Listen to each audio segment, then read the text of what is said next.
welcome to another episode of the Floridian Sports Broadcast. Thank you for joining me this week as we go down through the entire state of Florida. And if you're new to the channel, please subscribe. I'd love to see you every single week. We do this every single Thursday. Gonna move it to Mondays and Thursdays later on when the NFL season starts for the Miami Dolphins, Tampa Bay, as well as the Jacksonville Jaguars. However, a lot's been going on this week. Playoff games. We just got, finishing the playoff playing tournaments in the NBA, so we know what's going on with the Miami Heat, and you know some really big, scary wins and close calls around the league for the Floridian teams. So I'm gonna go straight into it right now and give you the recap of the week, and right after that, I'm gonna go straight into the two games of the playoffs and maybe even the Miami Heat schedule. So, of course, I'm going to go straight into MLS off of the notes. It was a big win in the city's capital in D.C. Of course, they won 1-0. The seventh minute goal, really early goal there from Mauricio Pereira. Orlando had about one of five on goal shots, you know, just one shot on goal basically. So obviously the one, it did the job, but you want to have a little bit more of a target practice when you're out there, especially on the road. Possession wasn't like a crazy thing for them. Only 40% of possession compared to DC's 60%. However, it did get the job done. Not a crazy game as the ones of recent past, but it was a good win. They improved to 2-3. Now, Inter Miami, they go out to Cincinnati. It's going to be the inaugural opener of their new stadium. Now, Miami, they're not been, a good road team. Well, they didn't seem like it at all.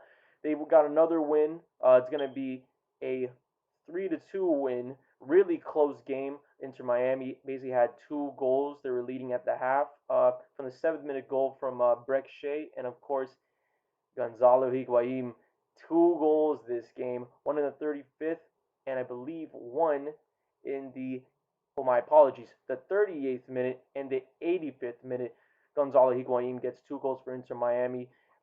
Cincinnati almost came back in the second half. They had two goals, specifically from Alvaro Burrell, 59th minute, and then 81 minute Nick Hogland.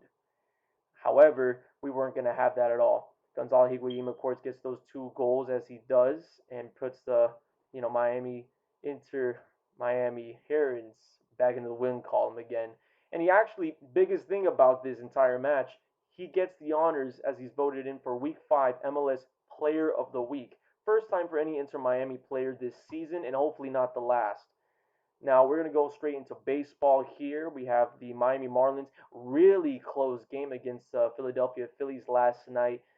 Basically 3-1. Miami wins that one, but it was an inch away of almost a loss on the last, hit of the game down center field. Our guys did their job, but it was really a close call. We get the out down center field, but it was a really good game for Miami. Garcia, the closer for the Marlins, he did well holding out. Unfortunately, he wasn't put in a tight position, but we did survive.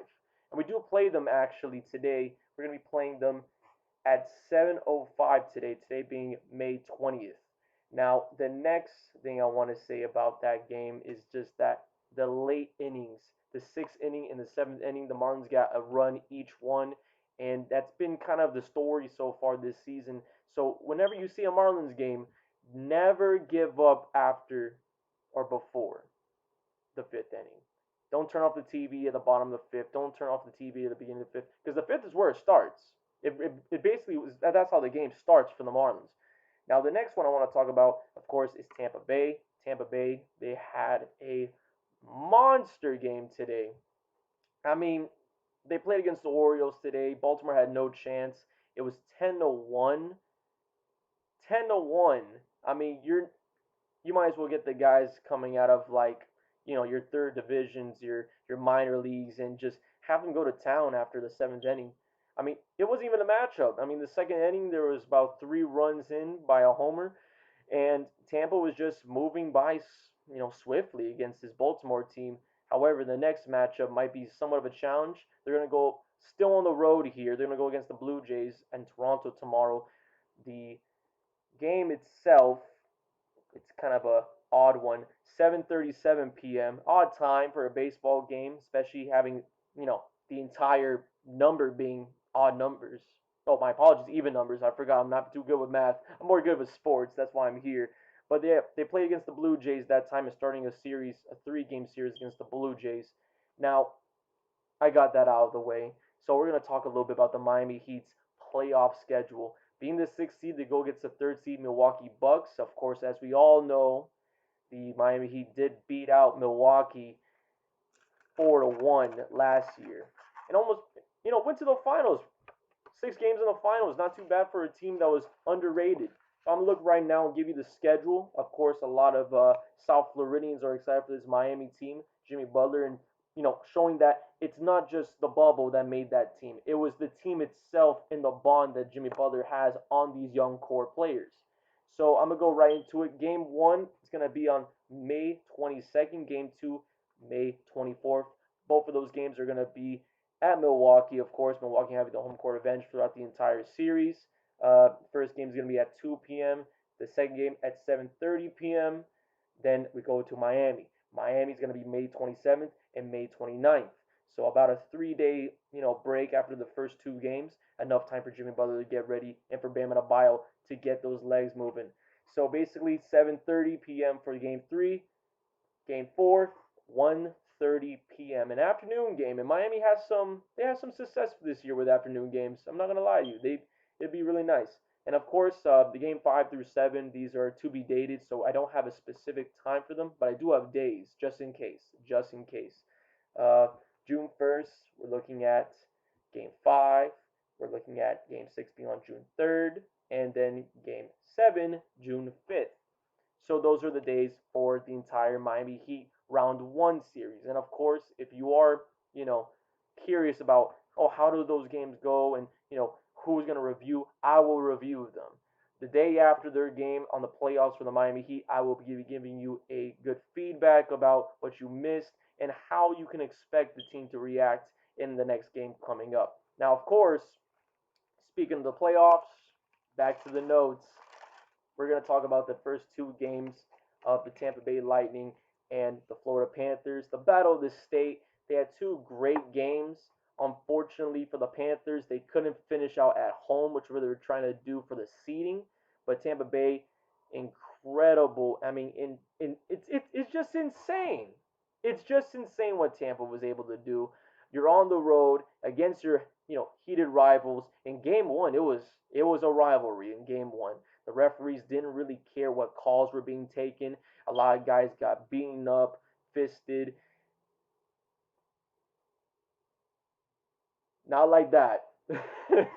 Not like that. But it was a really aggressive game. I mean, even a guy got, I think, uppercut in front of a referee and nobody even said a word. So it was a really aggressive game, but it was also a really fast, entertaining game. Even if you don't even watch hockey, the South Florida community is probably the biggest winner out of all this. Of course, Tampa goes out with a 2-0 lead in the series, but I'm going to go through game one right now and give you a recap in game one. Basically, in the first period, of course, it started off really aggressive. Should have been 1-0 Florida in the beginning. They took away a goal because they thought that the Panthers were interfering. It did look like it off the NBC broadcast. They showed off the goalie getting his leg moved, but then again, that's a call that's 50-50. You can make that any way if you're a Panther fan. Of course, if you're from Tampa, that's the right call, and it's just a heated moment as it gets in the playoffs, game one, and NHL playoffs, best playoffs there is. Anyway, Blake Coleman, he makes the first goal of the day. It's a open-handed goal. It's really easy for him.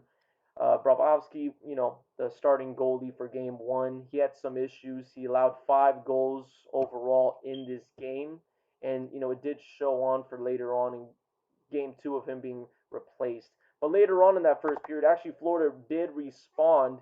They basically going to get the equalizer, Alexander Barkov, I believe, 9 minutes and 41 seconds into the game.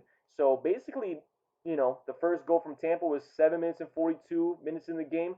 Within 3 or 2 minutes of each other, they equalized the game. And then afterwards, Carter Varkov, assisted by Barkov as well, 16th minute into the game, he makes the second goal for the Panthers. So Panthers going in 2-1 against Tampa Bay in the first period. Then the second period comes.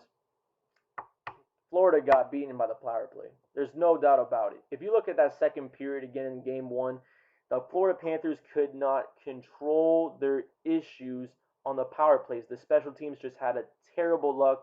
Tampa Bay overall in this game went 3 and 4 for power play opportunities. So which means every single power play they got, they had like a 75% of making it. So it's obviously a huge factor in the game as it is to both of those power plays. And get this, off of a hip surgery,